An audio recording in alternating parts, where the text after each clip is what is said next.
दुनिया का सारा कचरा अचानक चीन क्यों खरीद रहा है? दुनिया भर में खबर वायरल हो रही है कि काफी समय से पूरी दुनिया से निकलने वाले कचरे को चीन धड़ाधड़ खरीद रहा है। जी हाँ, पूरी दुनिया का कचरा चीन पहुंच रहा है, लेकिन क्यों? यह बहुत बड़ा सवाल है। इस सवाल से पहले आपको यह बता दें कि चीन के एक फैसले के बाद पूरी दुनिया पर परेशानी खड़ी हो गई है। ऐसी परेशानी जो आज तक देखी नहीं गई थी। क्या आप जानते हैं आपके घर से निकलने वाला कचरा आखिर कहाँ जाता है? आप में से कई लोग यही कहेंगे कि कचरा रिसाइकल होता है। यह काफी हद तक सही भी है, बिल्कुल रिसाइकल होता है। लेकिन आप यह बताइए कि आखिर कौन इस कचरे को रिसाइकल करता है? ऐसी कौन सी कंपनी है जो रिसाइकलिंग प्लांट को चलाती है? सोच कर देखिए कि पूरी दुनिया का कचरा आखिर कहाँ जाता होगा। कहाँ पर इतने बड़े बड़े रिसाइकलिंग प्लांट लगे होंगे? शायद यह सवाल आज पूरी दुनिया में पूछा जा रहा है। दोस्तों, एक बहुत बड़ा ट्रैश क्राइसिस शुरू हो चुका है। जी हाँ, आपके घर से निकलने वाला कचरा अब रिसाइकल नहीं होगा। ऐसा क्यों हो रहा है? इसका जवाब जानने के लिए 15 से 20 वर्ष पीछे चलना होगा। जिस तरह आज पूरी दुनिया उनके घर से निकलने वाले कचरे को कौन रिसाइकल करेगा, आज के कुछ साल पहले भी यही सवाल लोगों के मन में उठ रहा था।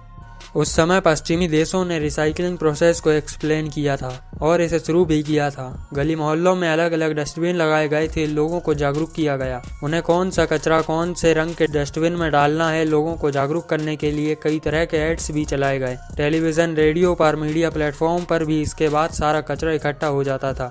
इस कचरे को मटेरियल रिकवरी फैसिलिटी में भेज दिया जाता था, जहाँ पर कर्मचारी इस कचरे में से प्लास्टिक की बोतलें या टप्पे अलग करते थे। इसके बाद कचरे का ढेर हाइड्रोलिक मशीन में जाता था, जहाँ पर हाइड्रोलिक मशीन कचरे के बड़े बड़े बॉक्स बना देती थी। दुनिया भर में मौजूद छोटी छोटी साइकिलिंग कंपनियां इस कचरे को खरीदती थी, लेकिन उस वक्त इस कचरे की इतनी वैल्यू नहीं हुआ करती थी। वैल्यू तब आई जब चीन ने कचरे की दुनिया में कदम रखा। इस वक्त चीन एक फैक्चरिंग बनाने की तैयारी कर रहा था। वह बहुत सारा मटेरियल इम्पोर्ट करता था, लेकिन धीरे धीरे उसे बिलियंस डॉलर दिखाई देने लगी। उसकी मैन्युफैक्चरिंग का सपना पूरा होगा। चीन अब रिसाइकलिंग धंधे में उतर चुका था। चीन ने बड़े बड़े रिसाइकल प्लांट लगाए गए, इतने बड़े प्लांट जो दुनिया में किसी देश के पास नहीं थे। धीरे धीरे जब पूरी दुनिया को पता चला कि चीन दुनिया भर के कचरे को खरीदने लगा है, तो लोग वह खुद अपना कचरा लेकर चीन के पास पहुंचे। चीन इस कचरे के अच्छे दाम भी देता था। उसी कचरे को रिसाइकल करके एक बेहतरीन प्रोडक्ट बनाकर उन्हें समय पर वापस भी भेज देता था।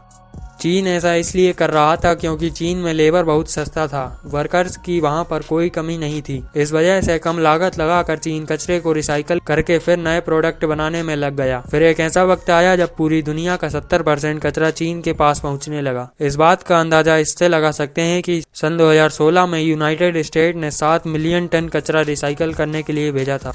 रिसाइकलिंग की दुनिया में चीन ने एक अलग ही मुकाम बना लिया। अब चीन जिस पानी के जहाज से फ्रेश प्रोडक्ट को दुनिया भर में बेचता था, उसी पानी के जहाज से उस देश का कचरा वापस चीन ले आता था। चीन दोनों तरफ से पैसे कमा रहा था। इस तरह से चीन ने पैसा तो बनाया, लेकिन साथ ही प्रोडक्ट के जरिए पूरी दुनिया में मार्केट को भी कैप्चर कर लिया। कुछ साल पहले तक पश्चिमी देश कचरे को रिसाइकल करने का काम करते थे, लेकिन चाइना के बहुत सारे रिसाइकलिंग प्लांट बंद हो गए थे। पश्चिमी देशों की सबसे बड़ी मजबूरी थी कि कचरे के रिसाइकलिंग के लिए कोई बड़े प्लांट नहीं थे। वह हमेशा से ही छोटे स्तर पर काम करते थे। सारी बातों से आप खुद ही समझ सकते हो कि पूरी दुनिया के कचरे को किस तरीके से चीन कैसे हैंडल कर रहा था। लेकिन इसी बीच चाइनीज फिल्म डायरेक्टर जूलियन वंग ने इस रिसाइकलिंग प्लांट की छोटी सी एक डॉक्यूमेंट्री बनाई। इस डॉक्यूमेंट्री का नाम था प्लास्टिक चाइना। आपको यकीन नहीं होगा कि इस डॉक्यूमेंट्री ने बिलियन की रिसाइकलिंग को खाक में मिलाकर रख दिया। इस डॉक्यूमेंट्री में छोटी सी बच्ची को दिखाया गया था जो इस रिसाइकलिंग प्लांट में रहती थी। साथ ही साथ चीन को रिसाइकलिंग प्लांट का सच उस डॉक्यूमेंट्री में दिखाया गया था। एक छोटी सी डॉक्यूमेंट्री फिल्म ने पूरी दुनिया में हड़कंप मचा दिया। लोगों ने यहाँ की तस्वीरों को देखा तो उनका दिल दहल गया। इस डॉक्यूमेंट्री ने बहुत सारे अवार्ड जीते, लेकिन चीन ने इसे बैन कर दिया। चीन नहीं चाहता था कि उसके देश की बदनामी हो, लेकिन तब तक बहुत देर हो चुकी थी। इस सच को जानने के बाद पूरी दुनिया में एक आवाज उठी। आखिरकार चीन के प्रधानमंत्री शी जिनपिंग ने रिसाइकल प्लांट के ऊपर एक बहुत बड़ा कदम उठाया। उन्होंने सन 2017 में वर्ल्ड ऑर्गेनाइजेशन में जाकर यह घोषणा की कि दुनिया से आने वाले इस तरह के कचरे को हम बिल्कुल भी रिसाइकल नहीं करेंगे। इसमें कॉटन, पेपर, प्लास्टिक शामिल था। चाइना ने इसे ऑपरेशन नेशनल सोल्ड का नाम दिया। इस ऑपरेशन के तहत चाइना का यह कहना था कि वह अब कुछ ही मात्रा में दुनिया भर के कचरे को रिसाइकल करेगा। चाइना में जितना भी कचरा है वह चीन में ही रिसाइकल होगा, जिससे फेस प्रोडक्ट बनाए जाएंगे। ऐसा कदम इसलिए उठाया गया था कि पॉल्यूशन को कंट्रोल किया जा सके। उनके लोगों की सुरक्षा की जा सके। इस प्लांट की वजह से लोगों को तरह तरह की बीमारियां होने लगी थी। चीन का वातावरण पूरी तरह से प्रदूषित हो चुका था। अचानक हुए इस फैसले से पूरी दुनिया में हड़कंप मच गया। जिस कचरे को $300 में खरीदता था, अब उसकी कीमत $40 हो गई थी। इसके साथ ही जो भी कचरा रिसाइकल होने के लिए आएगा, पूरी तरह ही कैसे साफ होना चाहिए। अगर उसमें थोड़ी सी भी गंदगी दिखी तो दोबारा उस देश के कचरे को रिसाइकल करने के लिए नहीं लाया जाएगा। आज इस फैसले के बाद पूरी दुनिया पर स्ट्रेस क्राइसिस शुरू हो चुका है। मलेशिया और थाईलैंड के लोगों को नया काम भी मिल गया है। अब दुनिया भर का सारा कचरा मलेशिया और थाईलैंड में साफ होने के लिए जाता है और उसके बाद उसे जेल भेजा जाता है। ऐसा कचरा भेजा जाता है जैसे चाइना के वातावरण को नुकसान ना हो। इस वजह से दुनिया के बड़े बड़े कचरे को साफ करने के प्लांट में इन्वेस्ट कर रहे हैं।